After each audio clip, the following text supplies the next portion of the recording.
to our pre-match press conference to preview our game against Manchester City. We'll start off with Alan at Sky Sports. Thanks, good afternoon, Sean. First of all, just an update on player availability. Do we have the likes of Anana, Danjuma, Doucouré, Gomez back? Not Duke, not Danjuma, not Andre Gomez. He won't be back. On a better note, obviously Youngie continues to get fully fit. Shaman's had or will have had a full week's training with the team, which is good. Amadou's been out on the grass today, so he gets back involved, and we'll pick the team accordingly. But it was better signs, I would say, of progress from the injured players. And Duke's on the grass, not with us, but he's making good progress. So that's it. No other issues from last weekend. No, just knocks and bruises, but nothing too heavy. What's the approach against Manchester City? Well, you've got to play well, that's for sure. They're in good form. They've got many ways of different changes they can make. The depth of their squad, and their know-how. So you've got to play well as a start point. Usually, you've got to defend well as well. Now we've done that pretty well this season. It is difficult. They're a very, very good side. We all know that. Very talented side. I think the mixture's got to be right. You've got to defend well, but you've got to play well generally, and you've got to take your chances when they come your way.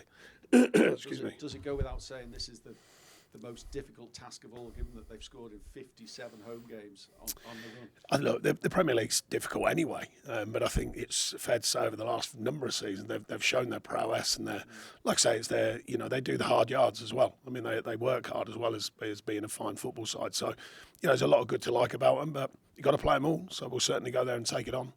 And are you banned from the touchline? Is that been I believe I am, yeah. How does that impact? It's just working with your staff more closely. Earpiece and all that's not the same as being down there at pitch level. For me, I quite like being at pitch level, obviously, and that kind of connection with the team. But it's one of them things. What's done is done. I think he was booked last week for protesting about the non-award of a penalty. No, it wasn't. It was actually the second foul on Beto. Right. The first one was the non-penalty, and as everyone knows, we haven't had one. And then the second one was the foul on the edge of the box on Beto. Which I thought was a worse decision, to be honest. And then the challenge is, they say about our dugout, the technical area and being respectful of the game and all that sort of stuff. Well, ours are tiny. They're about 6 feet, and 6 feet from so there's no room anyway. So, just step 1 yard and you're in the other technical area, and some managers running all over the place down the pitch and all sorts, but no booking. So who knows? I don't know what the rules are anymore. I just go, I try and be natural and just respond to what happened right in front of my eyes. Is that one of the strangest stats so far, that you haven't had a penalty this season?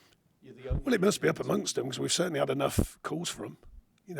One down at Tom pulling shirts, the other one the other day I thought was one, and I've seen the ones that go against us, and I don't know what kind of contact is contact anymore, and I think a lot of people in the game are kind of nervous around contacts in the box for the wrong reasons. Some are given for someone touching their shoulder and their legs buckle. I've never worked that one out, but they give penalties. And then Beto's clearly pushed off the ball the other day. No penalty. So we'll hope. Saturday gave a penalty against you in the games that you have with him so far this season against City and United. Well, I don't think he'll have that on his mind, neither have I. Okay. Idrissa Gana Gueye came straight back into the team. Was an outstanding performance, really. How important is he going to be from now till the end of the season for you? He did really well. He'd flown back in. We gave him a down day. He only had 1 day's training back with us. I thought he gave a very good performance. We certainly need his experience and his belief in what he does and rubbing off on others. Certainly with a performance like that, that's for sure. And for Dominic Calvert-Lewin, do you feel for him in what looked like his goal last week to end that long drought? And yeah, he's had a couple. The one down at Tottenham, we were amazed on the VAR decision on that, because that's a goal for him. And the other day was, it's one of them things. It's Jack on the way in, and that's it. But no, his performances have been good, and I think he's growing into his performances more and more. So it'll come. Goals will come for him. Yeah, he's still making a vital contribution in games, isn't he? Yeah, he's working hard. Yeah, he's working hard. I think his true belief in his own fitness and his body is getting stronger all the time. So I think that can only be helpful. And the key is for getting in the right areas, because people were saying about his chances, some of the quality chances, but at the end of the day, he's getting the chances, so they will go in.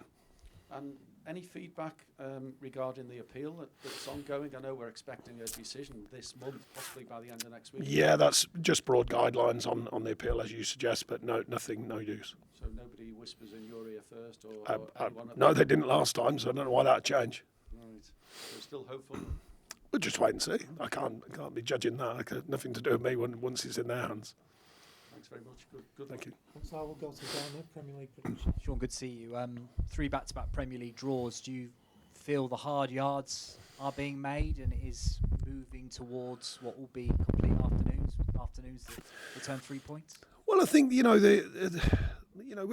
haven't found that win, but we're looking solid in our performances. But before that 1-4 on the trot, if you had it all together, you think it's a healthy points return, and then if you had the bigger picture and the 10 points on, then you go, that is a healthy return. So, it makes news really when people chunk these games down. But I know the bigger picture. Going back to your point, clean sheets are a good thing. You've got to take your chances as well, and I think we have created good chances in amongst them clean sheets. But it is a good marker. If you're defending right as a team and you're working hard, then you've got to obviously you increase your chance of winning games. So we're right in every game. There's been a couple that got away from us this season, but not many. We've been right in every game. Can I highlight the performances of Jared Branthwaite and his progression, his development, getting his first goal last weekend? All of that must be huge for you, a huge positive for the football club. Yeah, I think, to be honest, Tarki alongside him has been excellent, and I think he's a solid professional at this level and what he does, and I think that's helpful for Jared. Jordan behind him with his experience, the Miko's playing ever so well.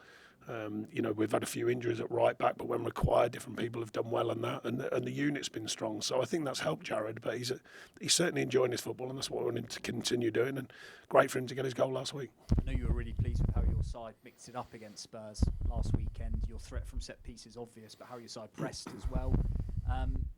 That is crucial. That is essential at a place like Manchester City, isn't it, to try and get it all right? Well, you've got to press wisely. That's the challenge of the pressing game, if you like. You've got to press wisely. It's got to be by design because they're a good outfit. They're used to it. Don't forget that's how they play, and they've played against many sides that press. So I think you've got to be clever with your pressing. You can't just go Chris bags in the wind. It's got to be an organised press, and I think the players have shown they can do that this season. It is more difficult with the way Man City play because they're used to teams doing that. So they're well versed and practised in trying to break down teams who do that. So, yeah, maybe a shift in our game plan, maybe a shift in our thinking. We'll see. 11 wins and a draw, their form in the last 12 in all competitions. Thanks for that. Pleasure. Haaland back, De Bruyne back. They're both starting. They certainly started against Brentford again. How do you begin to try and contain Manchester City? Well, it's part of the challenge of playing the top teams. They're quite obviously up there for a reason once again. And they've got sort of strength in depth. They've got strength in how they work. They're a great outfit without a shadow of a doubt. But like I say, you take all these games on. That's the mentality we want to continue to build here. Taking on, no matter who you're playing against, taking on with that clear-mindedness to go and focus on you. You have to pay attention to the opposition, quite obviously, but you've got to focus on you and your performance. And I think so far this season, we've done well on that. And it's important to remember that even when you're going to places like Man City. Is the psychological part of it as crucial? Thinking we can go to the Etihad, we can go to Manchester. Well, I certainly think you've got to have a group belief that you can challenge these teams, and I think being competitive is a start point and performing. And I've spoken endlessly about it with the group, that competitive edge in performances, but also that consistency of performances, and we've made some ground with that. So we've got to go there. And like I started this interview, you've got to play well. Now and again they might have a soft performance, not too many, but they might do. That sometimes happens, but you've got to lay your marker down, and that's to play well. That's the minimum we've got to do. We've got to play well. Thanks, Dan. We'll go to Julia. Hey. 16 different players in your squad have scored in all competitions this season. With the strikers low on numbers, not necessarily about their performances, but low on numbers, is that something that you've been working on to take the pressure off them? No, not really. Nothing to do with taking pressure off anyone. It's to do with the mentality that we've been fostering here. Is anyone can score. Everyone's got to go into a scoring position to believe they can score. Likewise, we want the same on the balance with the defending side. I ask centre forwards to defend properly. I want the wide players to defend properly. So there's a balance to the team ethic. But no, it's certainly not about removing pressure. Pressure's there for everyone. Pressure's there on strikers all the time, So I think that's just part of their role, to score goals, the same as it is for keepers to keep clean sheets. And so I think it's more about the mentality as a team to go and score goals. And I think we've been trying to grow with that. And I think that marker's a pretty good one. If you've got a spread of goals across your team, but we also want goals from our strikers, of course. That adds to it. And it's often the focal point of a side. If you haven't got that, you've got to find goals, and we've had spells where we've done that well. A lot of work went last season into getting Dominic back fit and making sure he could get a run of games, and you seem to have touch wood, solve that issue right now. How are you going about now getting those numbers up? Because you say there's always pressure on strikers. People look at the number of goals at the end of the day, don't they? So is there anything extra going on with him at the minute? No, I think he's working hard in training. I think he's doing the right things. I think in games he's getting in the right areas. That's been shown by his chance count, and I think it's that belief in that. It's the old adage. I think I can't remember who it was the other day. One of the strikers was talking about it. Sometimes you need one that hits you and goes in. Sometimes that just restarts a striker for no other reason. No, I can't remember who it was, but anyway, it's one of the big scorers. It wasn't Shearer, but someone who scored a lot of goals. And I was listening in the distance. I thought, yeah, sometimes you do need that. Sometimes, now you want to do it by design. Of course, you want a striker who scores a great goal or an important goal or whatever. But sometimes it's just one that hits you and goes in. That sometimes just breaks it and starts you rescoring again. So whatever way it comes, it will come. Just ask you about Lewis Dobbin. He came on from the bench against Spurs and had a real impact pretty quickly because of his pace and how he plays. How close is he to maybe starting or maybe just getting a bit more game time? Yeah, I mean, he's been around it all season. He's done well. He did well in pre-season, we felt. He has got some game time early season, then bits and parts of it, but he's still developing. He's a player who is developing. And I think he's got more to come, but we're enjoying what he's doing. He's working very hard in training as well. And each one of these little parts of games that he plays, it keeps building his belief. And I think that's important. Jordan Pickford, 9 clean sheets now. I think we've mentioned this quite a few times. We're keeping his tally going. When you look at that and given your place in the table, I think sometimes there's a bit of confusion. How have Everton got that many clean sheets, but where they are? But there's been the points deduction. But do you think that shows, it's a defensive unit or is it down to Jordan himself? I think I'm pretty clear, actually, that Jordan would consider it to be the unit because I think he's a very good goalie. We know that with his experience and his understanding of his role within a team. But I think he likes the fact there's a structure and there's a work ethic in front of him. He's seeing players work across the board. And I think as a keeper, that's a pleasing thing to see. I think and that's not taking anything away from his own performances, but I think he'd be fair-minded to suggest the team are working very hard in front of him. Thanks, Julian. We've got Carl of the Press Association. Sean, just a quick one. On the touchline ban, which the 3 yellow cards, which is a punishment and assumably is supposed to be a deterrent, I suppose. Does it give you cause for reflection, or is it just something that comes with the territory? No, I think the only thing I was disappointed are 3 really bad decisions from a referee. So I've got booked for 3 really bad decisions. I think there should be a bit more tolerance. Fourth officials there, if deep down they're thinking the ref might have that one wrong, and I don't see why you book for it. That's the moment when they should use a bit of their game understanding and think, right, okay, maybe just come back in here and just say, listen, you maybe got that one wrong, but we need you to just, stay in the technical or whatever.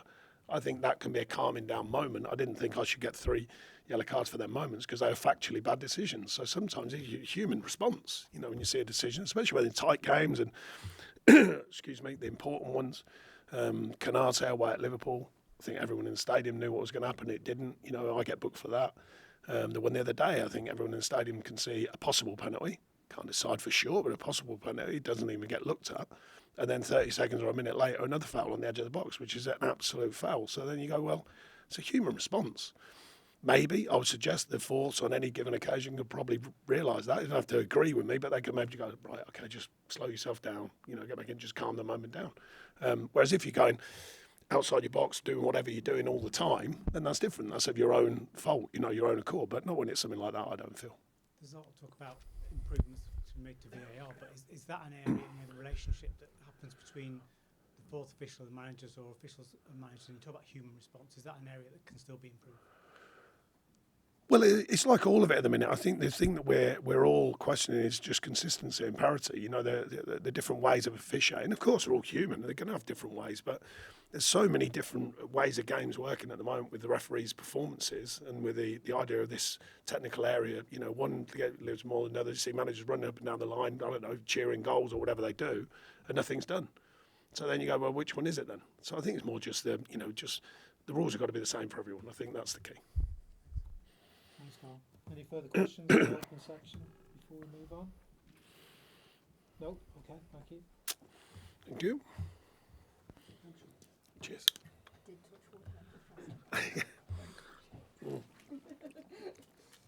not my fault.